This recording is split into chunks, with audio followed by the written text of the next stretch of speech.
pt21 here, doing another extemporaneous stream of consciousness sea monster here. Ooh, big eye.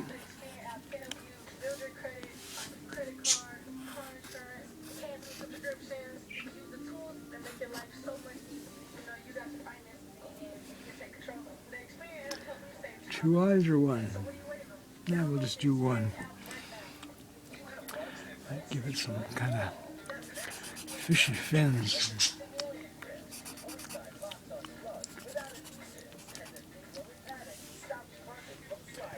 All right. Need to get a lacquer pencil out.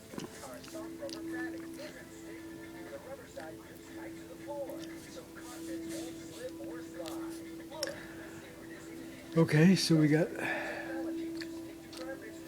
two nearly completed, this one in progress, a third. We've got a little bit of a Scottish village landscape here.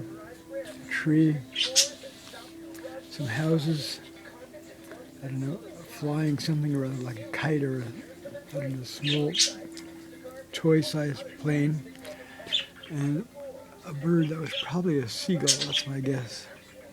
Karen Hunt, age 20, American university student, Syracuse University in upstate New York, English major. All right, to be continued, coming along. Thanks guys, gals. I'm going to say hi to my viewers on YouTube and Facebook. It's Prime Minister Mazel there, and Berkey Working Museum curator, art critic, chief ornithologist, Dr. Cheap.